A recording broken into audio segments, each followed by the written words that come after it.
لا حول ولا قوة إلا بالله العلي العظيم. أعوذ بالله من الشيطان الرجيم. بسم الله الرحمن الرحيم.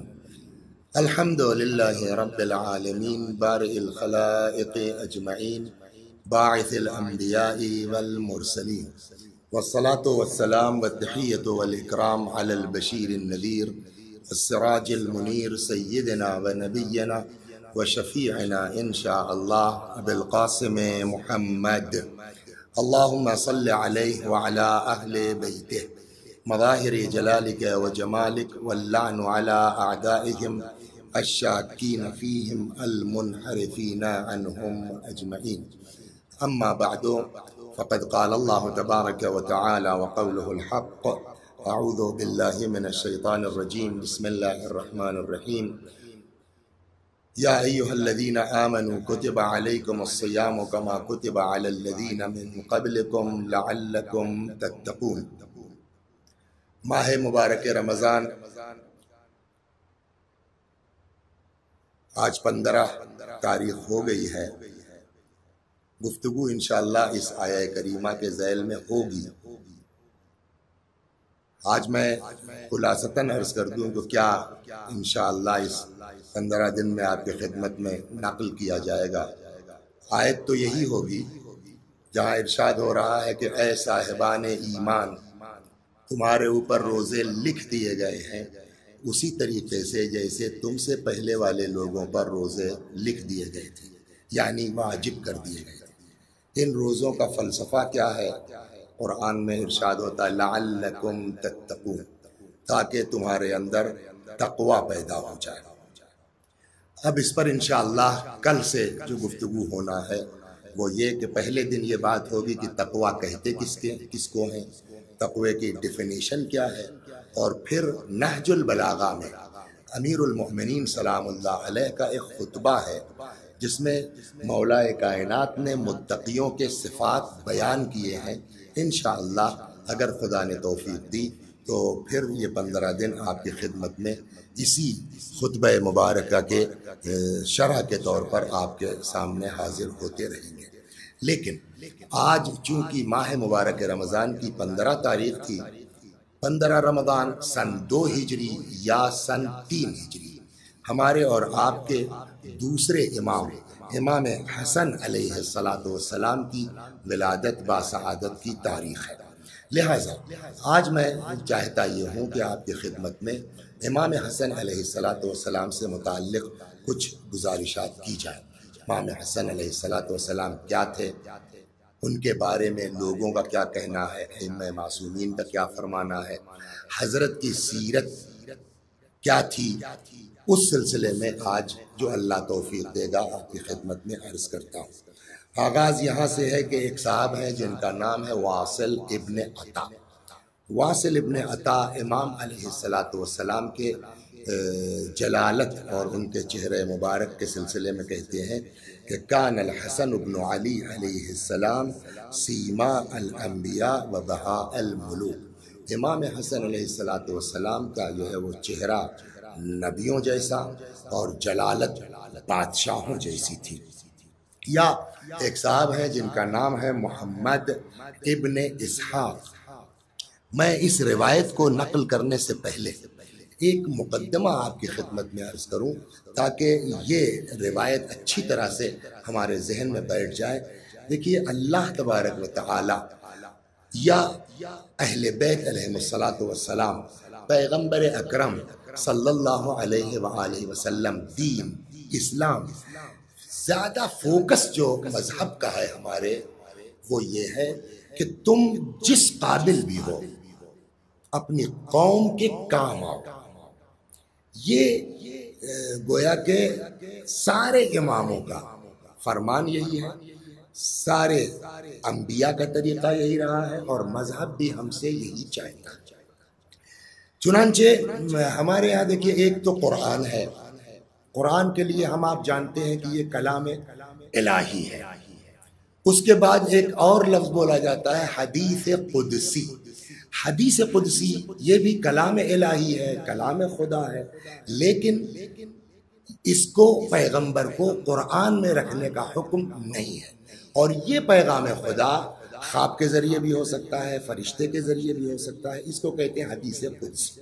اس کے بعد تیسری چیز آتی ہے جس کو کہتے ہیں حدیث، روایت یا خبر۔ یہ اقوال ہیں پیغمبر کے، ائمہ معصومین علیہ الصلوۃ والسلام کے، ان کو حدیث کہتے ہیں۔ چوتھا ایک لفظ ہمارے ہاں بولا جاتا ہے توقیع، تے واو قاف یا عین، توقیع۔ توقیع کسے کہتے ہیں؟ آج زمانہ غیبت میں ہمارے امام عجل اللہ تعالی فرجہ الشریف جو پردہ غیب میں ہے، تو بسا اوقات غیبت سے بعض مومنین کے لیے، علماء کے لیے امام نے خطوط صادر فرمائے ہیں۔ ان خطوط کو توقیع کہتے ہیں۔ من جملہ ان بزرگوں کے اور علماء کے جن کو امام کی طرف سے توقیع صادر ہوئی ہے، اس میں ہمارے ایک بزرگ عالم دین ہیں، مرجع ہیں، جناب مرحوم آیت اللہ العظمی آغا سید ابو الحسن اصفہانی رحمت اللہ علیہ، رضوان اللہ علیہ۔ جناب سید ابو الحسن اصفہانی کو امام زمانہ عجل اللہ تعالی فرجہ الشریف نے جو توقیع بھیجی ہے، اس میں فرماتے ہیں رخص نفسک للناس، اپنے کو لوگوں کے لیے آسان بنا دو، وَأَجْلِسْ فِي الدَّحْلِيزِ، اور گھر کے باہر دہلیز پر بیٹھا کرو۔ اس کا مطلب کیا ہوا؟ دیکھیں اس کا مطلب یہ ہے، شاید جو میری سمجھ میں جو آیا ہے وہ یہ کہ امام کا مقصد یہ ہے کہ پبلک کو، قوم کو، ہمارے چاہنے والوں کو تم سے ملنے میں دشواری نہ ہو، دقت نہ ہو۔ آدمی جس پوزیشن، کوئی آئی ایس ہے، کوئی پی سی ایس ہے، کوئی ڈاکٹر ہے، کوئی انجینئر ہے، کوئی آیت اللہ ہے، اب قوم کو تم سے کوئی کام ہے، تو امام کا کہنے کا مطلب یہ ہے کہ اپنے آپ کو قوم کے لیے آسان بناؤ، لوگ تم کو آسانی سے مل سکے، اپنی پرابلم تم کو بتا سکے۔ اس لیے امام نے ابو الحسن اصفہانی رحمت اللہ علیہ کو لکھا رخص نفسک للناس، اپنے نفس کو لوگوں کے لیے آسان بناؤ، وَأَجْلِسْ فِي الدَّحْلِيزِ، اور گھر کے باہر بیٹھو، دہلیز پر بیٹھو۔ اس کا بھی مطلب وہی ہے کہ لوگوں کو تم سے ملنے میں پرابلم نہ ہو۔ اس کے بعد جو امام نے وعدہ کیا ہے کہ تم اپنے کو پبلک کے لیے آسان بناؤ، دہلیز پر بیٹھو، امام فرماتے ہیں نحنو ننصرک، ہم وعدہ کرتے ہیں کہ ہم تمہارے مددگار ہوں گے، ہم تمہاری نصرت کریں گے، ہم تمہاری مدد کریں گے۔ یعنی امام لوگ ہمارے یہ چاہتے ہیں کہ آپ جس پوزیشن میں ہیں اپنے آپ کو قوم کے لیے آسان بنائیں۔ تو ظاہر سی بات ہے کہ جب وہ ہم سے یہ چاہتے ہیں کہ اپنے آپ کو قوم کے لیے آسان بناؤ، تو خود وہ امام ہونے کے باوجود، اللہ کی خاص مخلوق ہونے کے باوجود، کیا ان کے اندر یہ مزاج نہیں ہوگا کہ پبلک کو ہم سے ملنے میں دشواری نہ ہو؟ چنانچہ امام حسن علیہ السلام کے لیے یہ جو روایت میں نقل کرنے جا رہا ہوں، محمد ابن اسحاق صاحب کہتے ہیں کہ کان یبسط لہ علی باب دارہ، کہ امام حسن علیہ السلام کے لیے گھر کے باہر کوئی چیز بچھا دی جاتی تھی، اب وہ دری ہوتی تھی، چادر ہوتی تھی، کیا ہوتا، کوئی چیز بچھا دی جاتی تھی۔ فَإِذَا خَرَجَ وَجَلَسَ، کہ امام جو ہے وہ باہر گھر کے آئے اور اس پر تشریف فرما۔ تو امام کے لیے عام طور پر یہ ہوتا تھا کہ گھر کے باہر کوئی چیز بچھا دی جاتی تھی تاکہ باہر نکل کے اس پر امام بیٹھ سکے۔ مقصد کیا ہوا؟ میری سمجھ میں آتا کہ مقصد وہی ہے شاید امام کا اس طرح سے کہ لوگوں کو ہم سے ملنے میں دشواری نہ ہو، لوگوں کو اپنے مسائل بیان کرنے میں کوئی جھجک نہ ہو، ہم سے آسانی سے مل سکے، لہذا بیٹھتے تھے آ کر کے۔ لیکن امام کا مقصد یہ ہوتا تھا، لیکن لوگوں کا حال کیا ہوتا تھا؟ فَإِذَا خَرَجَ وَجَلَسَ، جب امام باہر نکل کے اس چیز پہ تشریف فرما ہوتے تھے تو امام کی جلالت کا عالم یہ ہوتا تھا کہ انقطعت طریق، لوگ خود ہی راستہ چھوڑ دیتے تھے۔ میں آپ کو ایک چیز یاد دلاؤں اگر آپ کے ذہن میں ہو، امام زین العابدین چوتھے امام کے لیے ہمارے جناب فرزدق نے رحمت اللہ علیہ امام سجاد علیہ السلام کے سلسلے میں پورا قصیدہ کہا ہے۔ میں اس قصیدے پہ نہیں جاؤں گا اس لیے کہ میرا موضوع امام حسن سلام اللہ علیہ۔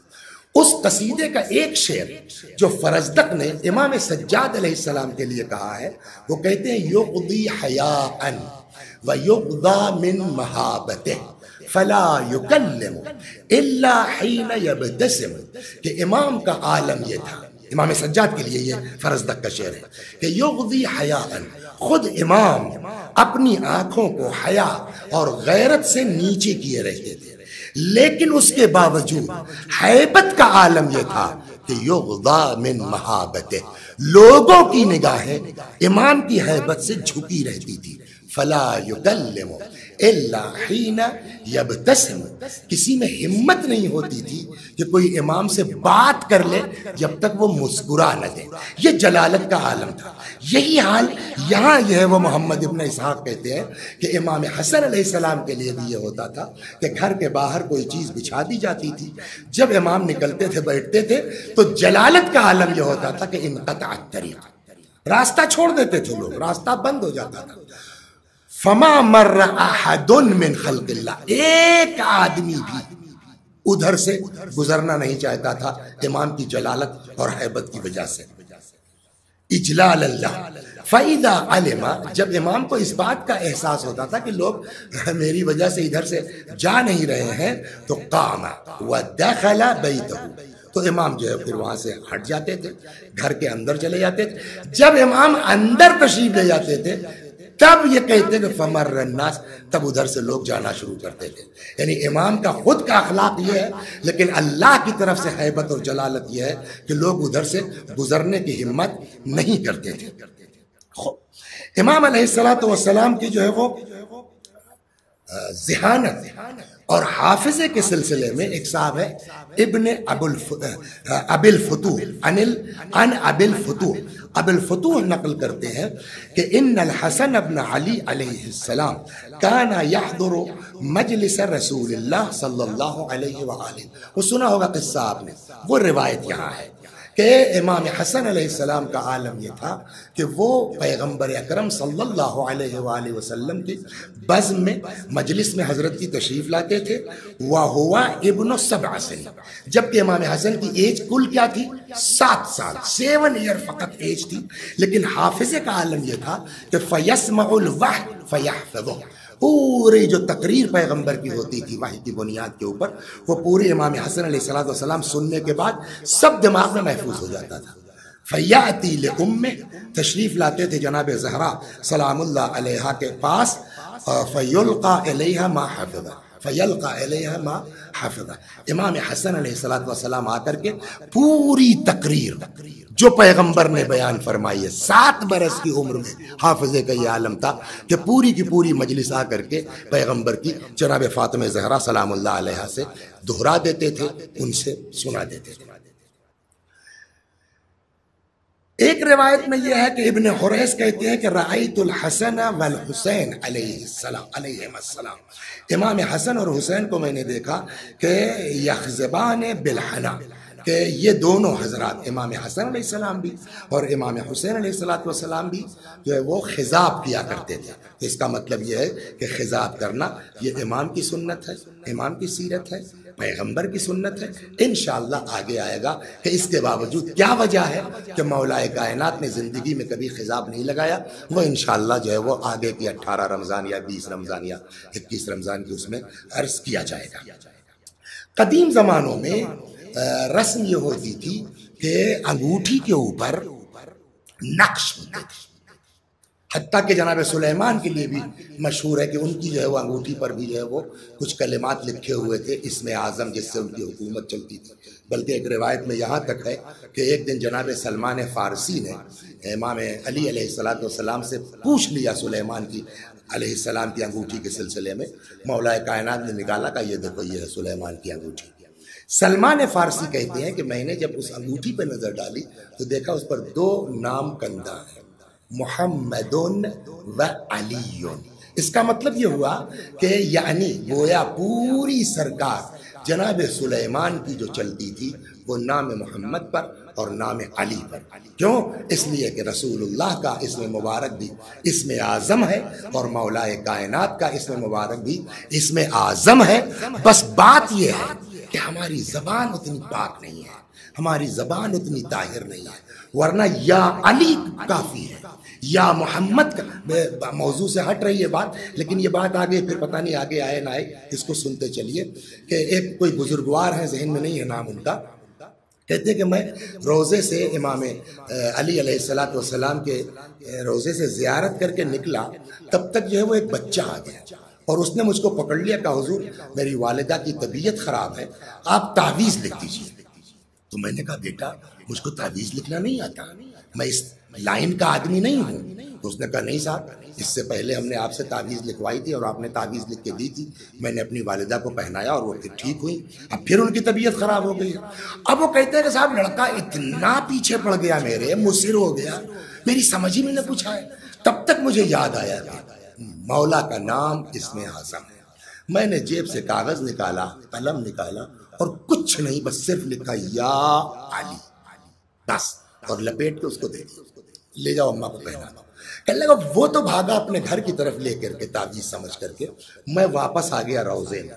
میں نے کہا مولا اس میں کوئی شک نہیں ہے کہ آپ کا نام اسم اعظم ہے، میں نے آپ کا نام لکھ کے دے دیا ہے، اب آپ چاہیے تو میری عزت بچانے کے لیے اس میں شفا پیدا کر سکتے ہیں۔ کل کچھ دیر تک میں دعا ہوا کرتا رہا زری پکڑ کر کے، اس کے بعد جیسے ہی میں نکلا اتفاق سے پھر حرم سے روزے سے، دیکھا وہ بچہ پھر بھاگا چلا آ رہا ہے۔ دیکھیے ہم کہہ رہے تھے نا کہ آپ بڑی زبردست تعویذ لکھتے ہیں، کیا ہوا؟ کرے آپ کی تعویذ تھی کہ جادو؟ جیسے ہی میں نے پہنایا میری اماں اٹھ کے بیٹھ گئی۔ علی اسم اعظم ہے، محمد اسم اعظم ہے۔ ہاں ہماری زبان اتنی طاہر نہیں ہے، ہماری زبان اتنی پاک نہیں ہے۔ بہرحال بات موضوع سے نہ ہٹ جائے تو قدیم زمانوں میں یہ ہوتا تھا کہ انگوٹھیوں کے اوپر نقش ہوتے تھے، جسے میں نے کہا نا کہ جناب سلیمان کی انگوٹھی پر لکھا ہوا تھا محمد اور علی، سب کے یہاں ہوتا تھا اماموں کی انگشت۔ تو امام حسن علیہ السلام کی انگشتری مبارک پر کیا نقش تھا، کیا لکھا ہوا تھا؟ تو یہاں امام رضا علیہ السلام سے روایت ہے، امام رضا علیہ السلام فرماتے ہیں کانا نقش خاتم الحسن علیہ السلام العزت للہ۔ امام حسن علیہ السلام کی انگوٹھی پر لکھا ہوا تھا کہ ساری عزت اللہ کے لیے، العزت للہ۔ قرآن میں آیت بھی ہے کہ العزت للہ ولرسولہ وللمؤمنین۔ خوب، امام کے سلسلے میں ایک روایت امام جعفر صادق علیہ السلام سے ہے اور بڑی عجیب ہے۔ بڑے سے بڑا دولت مند آدمی، بڑے سے بڑا جو ہے وہ نیکی کرنے والا، بڑے سے بڑا راہ خدا میں خرچ کرنے والا، ہم نے تو نہیں پڑھا آج تک کسی کے بارے میں کہ کسی نے یہ کام انجام دیا ہو جو امام حسن علیہ السلام نے۔ امام جعفر صادق علیہ السلام فرماتے ہیں کہ ان الحسن ابن علی علیہ السلام قاسم ربہ 3 مرات، کہ امام حسن علیہ السلام نے زندگی میں اپنی 3 مرتبہ، ایک بار کی بات نہیں ہے، 3 مرتبہ امام حسن علیہ السلام نے اپنی پوری جائیداد، اپنی پوری پراپرٹی 3 مرتبہ اللہ سے تقسیم کی، برابر برابر، آدھا میرا آدھا راہ خدا میں، نعلن و نعلن، ثوبن و دینارن و، حتی کپڑا، چپل، ایک ایک پائی، جو کچھ امام کے پاس ہے پوری زندگی میں حضرت نے 3 مرتبہ اس کو آدھا آدھا تقسیم کیا ہے، آدھا راہ خدا میں اور آدھا اپنے لیے۔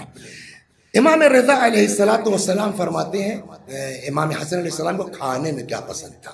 ماہ مبارک رمضان ہے اور آج تو 15 ماہ مبارک رمضان ہے، امام حسن کی ولادت کی تاریخ ہے، ان کی طرف سے امام کی اس جو ہے وہ پسند کو لوگوں میں تقسیم کیجئے، انشاءاللہ ثواب کا باعث ہوگا۔ کہتے ہیں کان الحسن علیہ السلام تمریا وکان ابو عبداللہ الحسین علیہ السلام تمریا۔ امام رضا علیہ السلام کہتے ہیں کہ امام حسن بھی تمری تھے اور امام حسین بھی تمری تھے۔ تمر یعنی کھجور، امام حسن علیہ السلام کو بھی کھجور بہت پسند تھی اور امام حسین علیہ السلام کو بھی کھجور بہت زیادہ پسند تھی۔ یہ امام کے کھانے کی بات ہوگی۔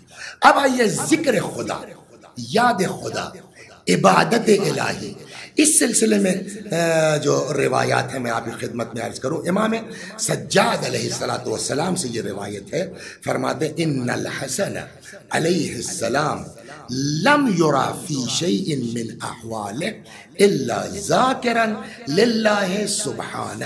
امام سجاد علیہ السلام فرماتے ہیں کہ امام حسن کو دیکھا ہی نہیں گیا کبھی کہ حضرت کو کہ وہ یاد خدا سے ذکر الہی سے غافل ہو.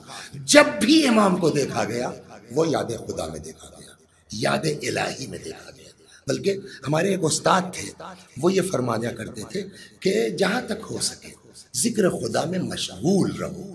بلکہ انہوں نے ایک طریقہ بتایا, کبھی اگر تم جو ہے وہ سبحان اللہ یا کچھ پڑھو گے پبلک میں تو لوگوں کو پتہ چلے گا کہ یہ کچھ پڑھ رہے ہیں, تو یہ بھی ہو سکتا ہے کہ زاویہ لوگوں کو دکھلانے کے لیے. تو انہوں نے ایک نسخہ بتلایا, تو میں آپ کو شیئر کرتا ہوں جو کر سکے. ہم کو تو نہیں توفیق دی ہے اللہ نے, لیکن نقل کرنے کا ثواب تو مل ہی سکتا ہے کہ اگر کوئی اس پر عمل کرتا ہے تو شاید جو کمیشن کٹ کے ثواب کا ہم کو بھی مل جائے گا.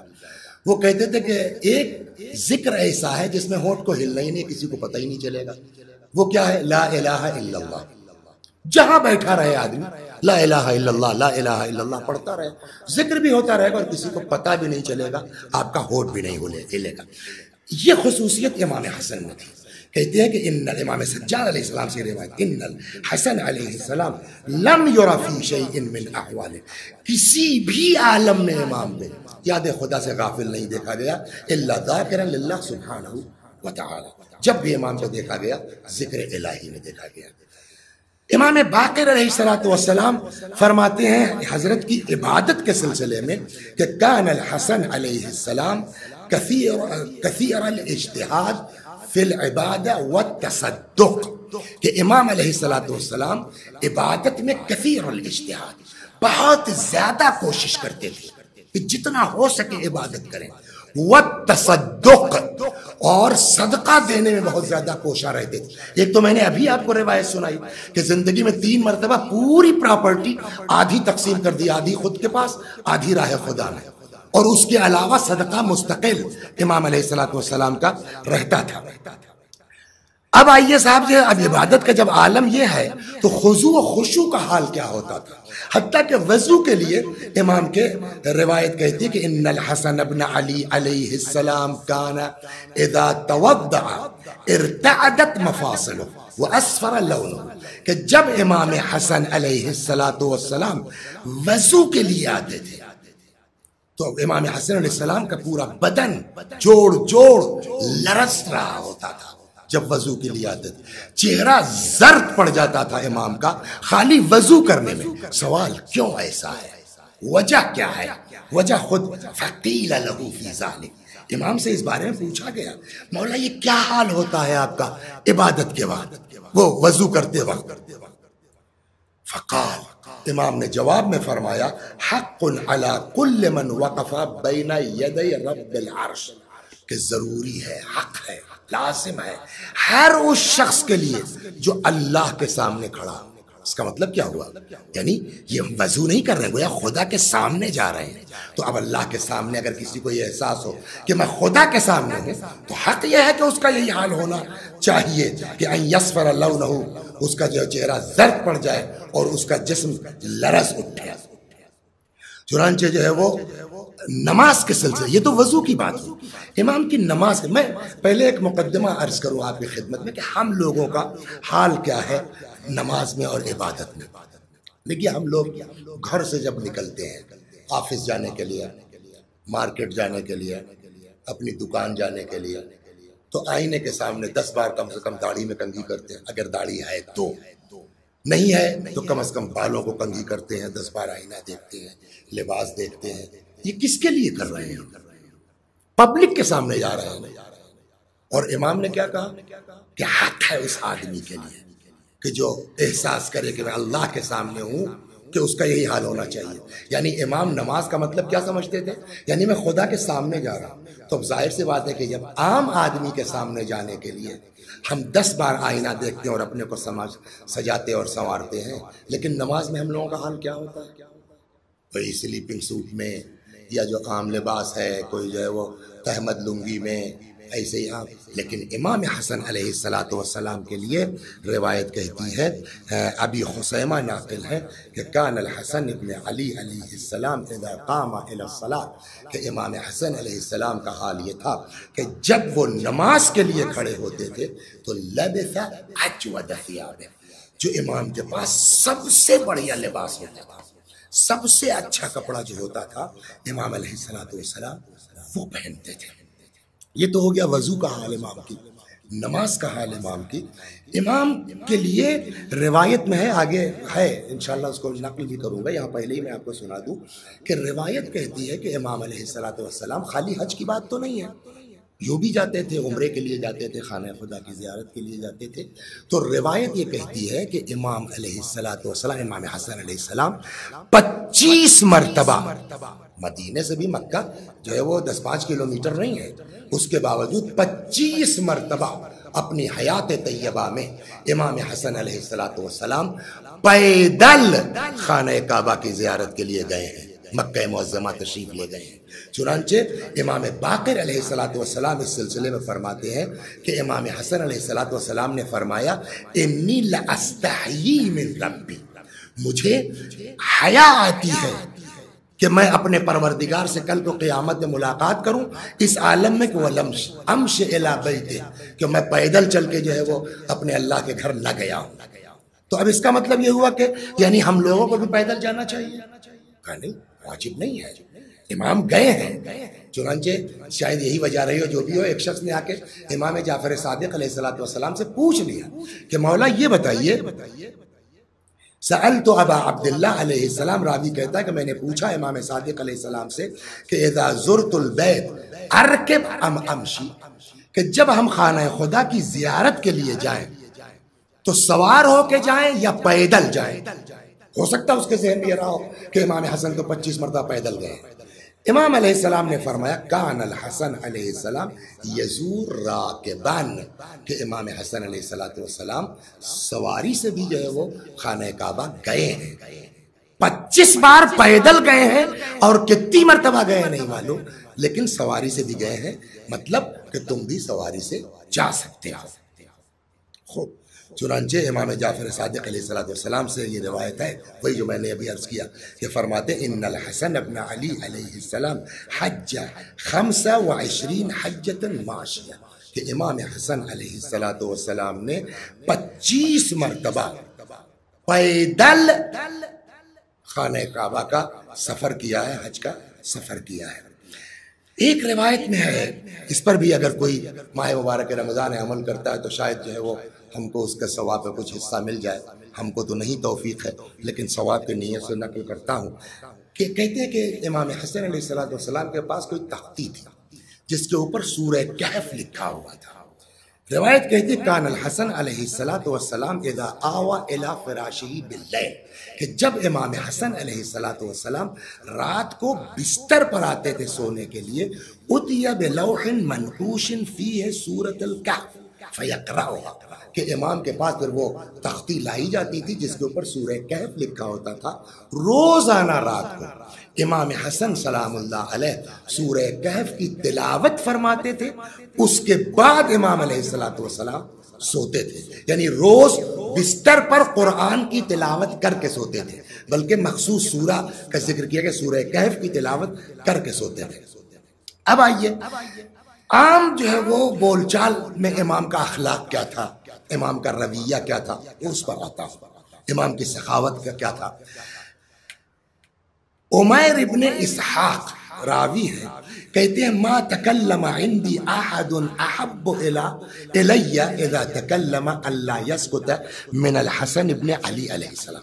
ہمارے یہاں کیا ہوتا ہے نا، ابھی کوئی ملنے آ گیا یا ہم مسجد میں گئے کوئی بات کر رہا ہے تو اکثر کچھ لوگ اس طرح کے ہوتے ہیں نا کہ یار یہ جلدی چپ ہوتے ہیں، یہ کسی صورت سے چلے جاتے ہیں۔ بہت سے لوگ ایسے ہوتے ہیں کہ جب وہ بولنا شروع کرتے ہیں تو دل چاہتا کہ اب یہ چپ ہو جاتے ہیں۔ کچھ ایسے بھی لوگ ہوتے ہیں کہ اچھا لگتا ہے، پیاری باتیں کرتے، یہ بولتے رہے۔ راوی کہتا ہے کہ امام حسن سے زیادہ کوئی ایسا آدمی نہیں دکھا آج تک کہ جب وہ بولتے تھے تو ہم لوگوں کا دل چاہتا تھا کہ بس یہ بولتے ہی رہے، یہ کبھی خاموش نہ ہو، اتنا اچھا لگتا تھا۔ اس کے بعد وہ کہتے ہیں کہ وما سمعت منہ کلمۃ فحش قط، اور کبھی امام حسن علیہ السلام کی زبان مبارک سے ایک کلمہ بھی غیر شائستہ امام کی زبان سے ہم لوگوں نے نہیں سنا ہے۔ اور یہ بقیہ امام بھی اس بات کی تاکید کرتے ہیں کہ ہمارے جو شیعہ ہیں ان کو اپنی زبان پر قابو رہنا چاہیے، زبان جو ہے وہ شائستہ ہونی چاہیے، گالم گلوچ نہیں ہونی چاہیے۔ اس پر جب میں آپ کے یہاں بھاؤ نگر میں ہوتا تھا تو تفصیل سے رات کو جو 1-1:30 درس ہوتا تھا تو اس پر بیان کر چکا ہوں۔ ایک اور حدیث میں ہے، کہتے ہیں کہ کان الحسن علیہ السلام من الحکماء علماء الکرماء الاسخیاء، کہتے ہیں کہ امام حسن علیہ السلام حلیم تھے، کریم تھے، سخی تھے۔ بھی سخاوت پر بھی بات آئے گی۔ امام علیہ السلام حلیم تھے، کریم تھے اور سخی تھے۔ حلیم کا کیا مطلب ہے؟ حلیم یعنی بردبار۔ بردبار کا مطلب آدمی آپ کو آ کے بڑبڑا رہا ہے، گالیاں بک رہا ہے، الٹا سیدھا کہہ رہا ہے، امام صبر کرتا ہے، امام برداشت کرتا ہے۔ چنانچہ وہ داستان بہت مشہور ہے، ہو سکتا ہے کل بھی آپ لوگوں نے کہیں نہ کہیں سنائی ہو، بات آ گئی ہے ضمناً، ایک جلدی سے گزرتے چلے۔ آدمی آیا کہاں سے؟ شام سے۔ حلم اور بردباری کا عالم کیا ہے ہمارے امام کے، کہ آدمی آیا ہے شام سے، جو منہ میں آیا بک رہا ہے، الٹا پلٹا، اور امام حلیم ہے نا، کان من العلماء الکرماء الاسخیاء، امام خاموش۔ دیکھیے ایک چیز فطری طور پر یہ دیکھیے کہ اگر کوئی آدمی آپ کو گالیاں دے رہا ہے، برا بھلا کہہ رہا ہے، اکیلا کب تک چیخے گا یہ بتائیے؟ اگر آپ اس کو اوائڈ کریں، اگر آپ توجہ ہی نہ دیں، تو جو آپ کو برا بھلا کہہ رہا ہے وہ خود ہی بور ہو جائے گا۔ چنانچہ امام زین العابدین علیہ السلام کے لیے اس طرح کی ایک روایت ہے کہ ایک دن امام سجاد علیہ السلام ایسے ہی اپنے گھر سے نکلے تو ایک آدمی نے امام کو گالیاں دینا شروع کیا۔ امام نے توجہ ہی نہیں، اور ہمارے سارے اماموں کا حال ہے، امام نے توجہ ہی نہیں، بلکہ امام کیا، جنہوں نے واقعاً امام کی سیرت پر عمل کیا ہے نا، علماء بھی، آپ کو وقت نہیں ہے کہ میں ادھر جاؤں، علماء بھی کتنے ایسے ہیں کہ ان کے منہ پہ لوگ گالیاں دے کے چلے جاتے تھے اور وہ اف نہیں کرتے تھے، بلکہ کسی عالم کے لیے مراجع میں سے تھے، اب نام ذہن میں میرے نہیں یاد آ رہا ہے ان کے، کہ وہ نجف اشرف میں مولا کے روضے میں نماز جماعت ہو رہی ہے، کسی نے کچھ لا کے سہم سادات دے دیا، نماز مغربین سے پہلے جو ہے انہوں نے اس کو بانٹ دیا، اس کے بعد اذان کا وقت ہوا، نماز میں کھڑے، جیسے ہی مغرب کی نماز ختم ہوئی ویسے ہی کوئی ایک سید آل پیغمبر آیا، اس نے کہا اے سید لاؤ میرا حق، شیخ لاؤ میرا حق دو، تو انہوں نے کہا بھیا تم تاخیر سے آئے، تم لیٹ ہو گئے ہو، اب ختم ہو گیا، کہاں سے دے دوں؟ تو اچھا جب آدمی پریشان آتا ہے تو اس کو غصہ بھی آتا ہے، اس نے اس مرجع پر، اس عالم پر تھوک دیا۔ آپ بتائیے حرم امیر المومنین نجف اشرف مرجع وقت بچ کے جا سکتا ہے؟ لوگ نہیں، خاموش، کوئی جواب نہیں دے گا۔ اس کے بعد وہ بزرگوار اٹھے اور یہ عبائے مبارک اپنی صف میں خود گئے کہ جس کو اس شیخ کی داڑھی سے محبت ہے اس سید کی مدد کریں۔ لوگوں نے جو ہے ان کی عبا میں جس کے پاس جو تھا ڈالا، ان کا بھیا یہ لو جاؤ۔ جب علماء کا حال یہ ہے، ان کی راہ پر چل کر کے، ان کے فرمودات پہ چل کے، ان کی سیرت پہ چل کے، تو اماموں کا حال کیا ہوگا؟ چنانچہ کہتے ہیں کہ امام سجاد علیہ السلام جیسے ہی نکلے گھر سے نا تو اس آدمی نے گالیاں دی، امام نے توجہ ہی نہیں دی، آخر میں بور ہو گیا، چلا کے کہتا ایاک انی، میں آپ ہی کو کہہ رہا ہوں۔ امام نے فرمایا جی میں آپ ہی کو اوائڈ کر رہا ہوں۔ یہ ہمارے اماموں کا طریقہ رہا ہے۔ چنانچہ امام حسن کے لیے مشہور ہے نا، گالیاں بکتا رہا، جب بک چکا اور تھک چکا، کہاں تک اکیلا بولے گا جب کوئی جواب ہی نہیں مل رہا ہے، جب چپ ہوا تو امام نے فرمایا بھائی بھوکے ہو، سواری نہیں ہے، مقروض ہو، مکان نہیں ہے، سارا انتظام ہو جائے گا۔ اب وہ آدمی سوچ رہا ہے یار یہ کون ہے، میں ان کو گالیاں بک رہا ہوں، یہ کہہ رہا ہے کھانا کھا لو، سواری لے لو، قرض ادا کر دوں گا جب تک مدینے میں میرے گھر رہو۔ آخر میں کہتا ہے کہ حسن جس وقت میں گھر سے چلا تھا اگر کوئی پوچھتا سب سے زیادہ دشمن کون تو میں آپ کا اور آپ کے باپ علی کا نام لیتا، آج اگر کوئی پوچھتا سب سے بڑا دوست کون تو آپ کا اور آپ کے باپ علی کا نام لیتا۔ ایک چیز پر آپ توجہ، کیا ہے میرا مولا، بہت بہت مبارک ہو آج آپ کو یہ تاریخ ولادت کی امام حسن علیہ السلام، کیا عظیم ہے میرا مولا، واقعا کس قدر بلند ہے میرا مولا۔ مولا وہ گالیاں بکتا رہا، آپ چپ رہے کیوں؟ سوال ہو سکتا ہے، نہیں ہو سکتا؟ اور جب انہیں امام کہیں تو کیا کرتے؟ ہمیں سب مار دیتے۔ اچھا آپ بتائیے اگر مار دیتے تو وہ کہاں جاتا؟ دشمنی امام میں جہنم میں جاتا نا. لیکن اب وہ کیا کہہ رہا ہے؟ اگر کوئی پوچھے سب سے بڑا دوست کون، تو آپ کا اور آپ کے باپ حسن کا نام لوں گا. اگر وہ جا کے شام میں اپنے گھر پر بستر پر مر جائے تو کہاں جائے گا وہ؟ حدیث ہے نا، من مات علی حب آل محمد مات شہید، جو آل محمد کی محبت میں مر جائے وہ شہید ہے. یعنی یہ آج جس امام کی ولادت کی تاریخ ہے، ہمارا امام اتنا بڑا ہے، اتنا عظیم ہے، اتنا کریم ہے کہ جو خود گالی کھا کے ہم کو جنت تک پہنچانا چاہیے.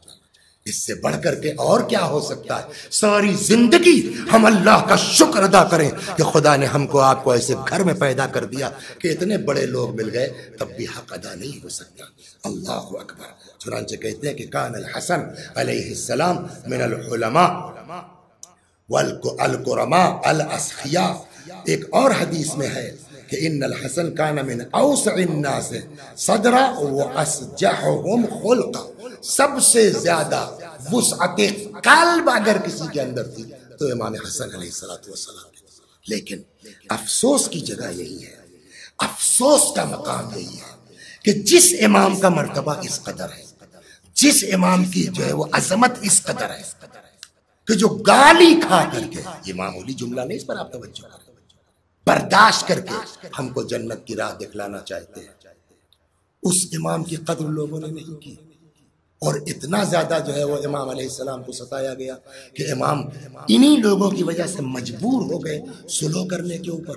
اور یہی نہیں بلکہ امام کے نیچے سے مسلح کھینچا گیا اور لوگوں نے امام کو السلام علیک یا مذل المؤمنین کہہ کے سلام کیا ہے کہ سلام ہو آپ کے اوپر اے مومنوں کو ذلیل کرنے والے.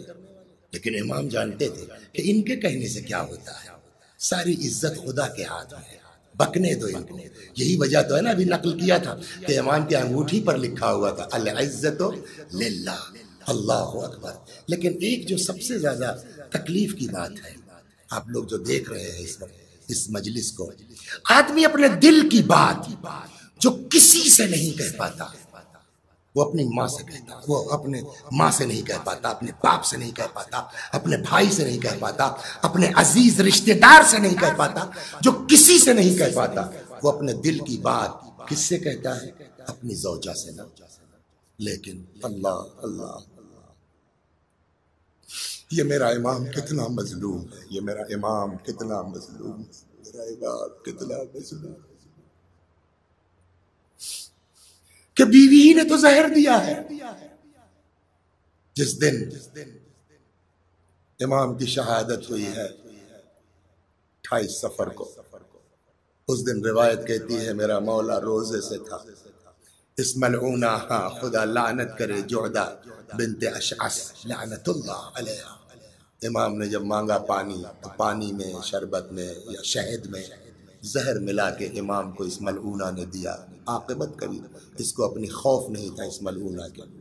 کہتے ہیں جب زہر نے اثر کرنا شروع کیا نا، میرا جملہ نہیں ہے، ایک بہت بڑے خطیب گزرے ہیں، میں بہت جو ہے وہ ان سے متاثر ہوں، قدر بھی کرتا ہوں، مرحوم شیخ احمد کافی رحمت اللہ علیہ. انقلاب ایران سے پہلے ان کا انتقال ہو گیا ایکسیڈنٹ میں، کہتے ہیں شاہ نے مروا دیا، شہید ہے واللہ عالم.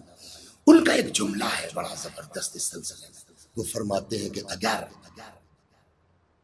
ماں کے بعد کسی آنچل میں، کسی دامن میں محبت مل سکتی ہے تو وہ بہن کا آنچل ہے.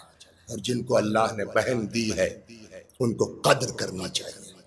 چنانچہ جو تاریخ کہتی ہے، جو علماء ہمارے فرماتے ہیں، بزرگوں کا کہنا کہ جیسے ہی امام حسن کو زہر نے اثر کرنا شروع کیا نا، بے چینی بڑھی نا، تو جو پہلا جملہ امام نے کہا ہے وہ یہ فرمایا کوئی میری زینب کو بلا دے، کوئی میری زینب کو بلا دے سلام اللہ علیہ. امام حسن علیہ السلام کی زبان سے یہ فقرہ نکلا. جناب زینب علیہ السلام کو خبر ہوئی، مدینے کے گلی کوچوں سے ہوتی ہوئی آئیں امام حسن کے پاس. کبھی گھبرا کے دوڑ کے امام حسین کے پاس جاتی ہیں، بھیا دیکھو میرے بھائی کا کیا حال ہے.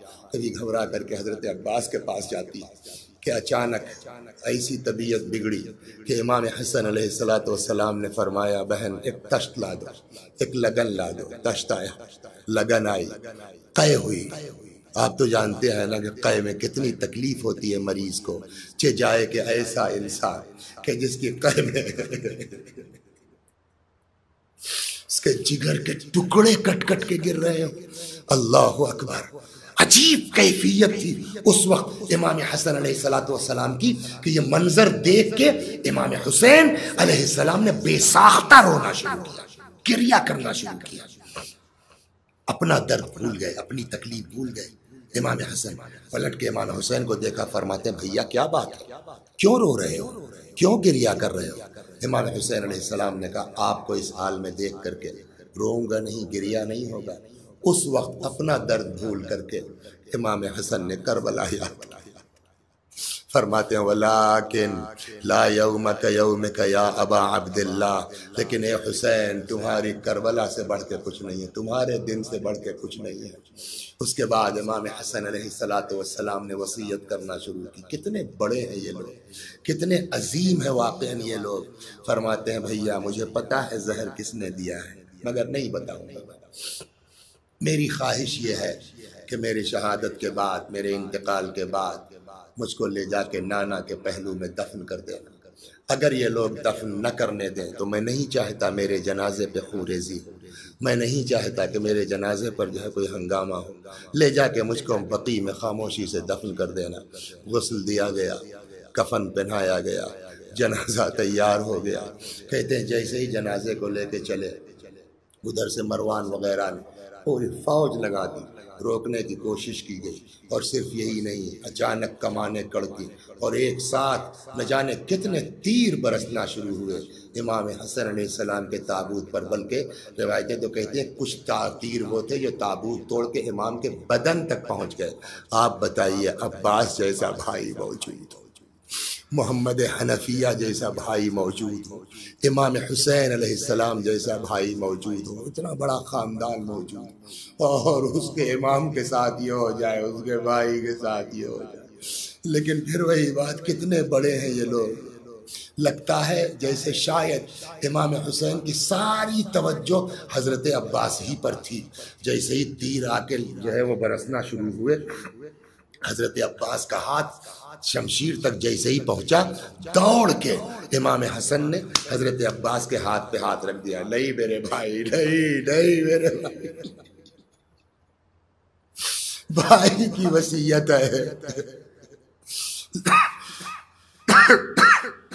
لا کے امام کو بقیع میں دفن کر دیا گیا. دفن کر کر کے لوگ واپس آئے. اللہ اکبر. ہوتا ہے نا کہ جب دفن کر کے لوگ گھر پلٹتے ہیں مرد، تو عورتیں پوچھتی ہیں قبرستان کے حالات، کون آیا تھا، کتنے لوگ آئے تھے، کیسا مجمع تھا. کہتے ہیں جیسے ہی یہ گھر میں آئے، اللہ اللہ، روایت کہتی ہے جیسے ہی داخل ہوئے جناب زینب آگے بڑھی، دوڑ کے امام حسین کے گلے میں ڈال کے باہر رونا شروع کیا. بہن بھائی کو، بھائی بہن کو پرسا دے رہی تھی کہ اچانک روایت کہتی ہے کہ جناب زینب کی نظر پڑ گئی گھر کے ایک کونے میں. کیا دیکھتی ہیں؟ حضرت عباس علیہ السلام زانوؤں میں منہ ڈالے ہوئے ایسا پیچ و تاب کھا رہے ہیں.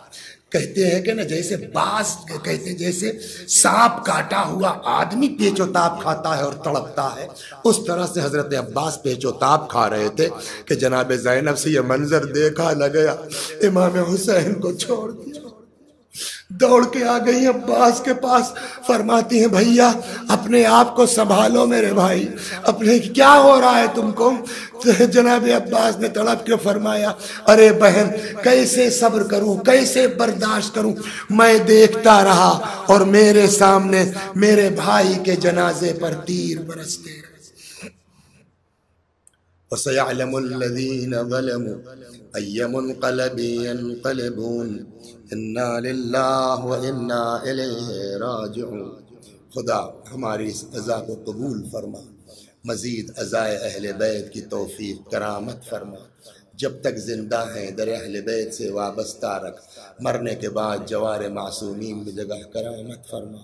یا اللہ اب 15 دن ماہ مبارک رمضان کے بچے ہیں، پروردگارہ ہمارے گناہوں کو بخش دے، ہمارے ماں باپ کے گناہوں کو. امام جعفر صادق علیہ السلام نے فرمایا کہ اگر کوئی شخص ماہ مبارک رمضان میں نہ بخشا جائے پھر پورے سال اس کے بخشے جانے کی کوئی امید نہیں. خدا تجھ کو امام حسن علیہ السلام کا واسطہ ہمارے گناہوں کو بخش بخش دے، ہمارے ماں باپ کے گناہوں کو بخش دے، ہمیں اعمال خیر کی توفیق کرامت فرما۔ ہمارے مولا، ہمارے آقا، ہمارے مالک، ہمارے صاحب، ہمارے سید و سردار امام زمانہ کو ہم سے راضی اور خوشنود فرما، حضرت کے ظہور میں تعجیل فرما، ہمیں آقا کے غلاموں میں شمار فرما۔ وآخر دعوانا ان الحمد للہ رب العالمین۔